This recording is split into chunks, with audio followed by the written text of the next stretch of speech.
on our way to Dutchess for this last stop, and this they tried to they clipped his ears off. They cut his ears. It's horrible. No, horrible. This is old. This is 4 months, boy. Yeah, it's a boy. I'm sorry. And they've been cut for a while. I mean, they're up. Yeah, bad. He's bad. We got to take this one. Let me see. Abused, beaten, malnourished, emaciated, left behind,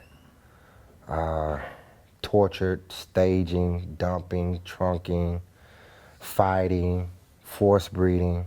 I mean, the list it seems like it's endless. When you see that so much, it's always a surprise when you first see it, but then you instantly snap into the zone of, okay, let me take care of it, let me do something about it.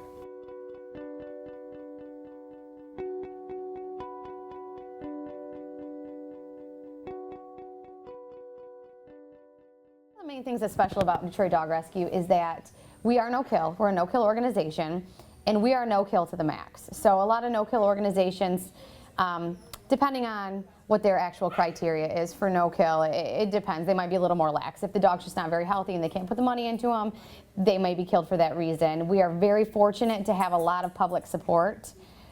So we treat everything, heartworm, parvo. You know, we've had dogs that one had like half of his head cut off by a samurai sword pretty much. We rehabilitate any dog. We have fought dogs. We go into drug raids. We have dogs that have been baited. And one of the coolest things is when we can see those dogs running around with 100 other dogs at Camp Bow Wow. So we really work very, very, very hard to give every single dog a chance. And then placement. We do home checks. We go right out to the home. We call and ask for vet records. We make sure that we place the dog in the appropriate home for them. So if a dog has been fought, that dog's not going to go with small children or other animals most likely. We make sure that we educate the potential adopters and that they know exactly what they're in for. And we stay with them every single step of the way, whether it's 10 months later, a year later, we're there with them for any resources that they may need. You know, give the puppies a chance. You know, these dogs' immune systems are evidently good enough to fight off what's going on in this yard, even though it still needs to be cleaned up and whatever, you know. Yeah, but seem like we can't never. Those puppies, unfortunately, are not like that. So, you know, I just say give them a chance and we can place them somewhere where they can, you know, have a chance to survive, because they're not going to survive in this yard.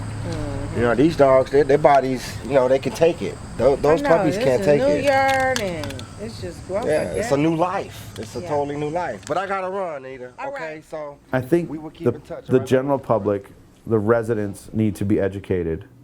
I think there's a lot of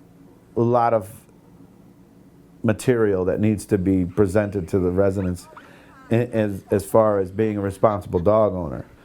You know, they need to understand, you know, the spay and neuter program and what it actually is for and how it brings numbers of cancer down in animals, especially in the male, you know, the male dogs. Testicular cancer is huge. You know, and then also, you know, just the fact of the unwanted litters that are going around. You know, I understand that, you know, it's somewhat of a hustle. You know, there's a part of Detroit that has a hustle out there, and that's to, you know, to sell these puppies for $20 and sell this puppy for $50. I do understand it, because, you know, there's people out there that they have nothing. You know, they've been forced into situations where they've had no choice but to find a way to make money. This is another way to make money, but we have to stop it. And the reason why we have to stop it is because if we don't stop it, you know, I just end up out there on the street, you know, picking these dogs up. See the puppy's eye? Yeah. Was that Yeah. I'm taking Melanie up. Melanie gonna clean up house. I'm tired of throwing Yeah, I know. I already know. You know, a big problem that goes on is we have owners that we're helping, but they're not helping themselves to help themselves. You see what I'm saying? It's a double negative. So we go and we give and we give and we give in hopes, and we even set them up. We even set their houses up. We send volunteers out to clean up the yard, clean them up, and teach them how to help us to help them, and they just don't want to do it. We respect the city, we respect the residents.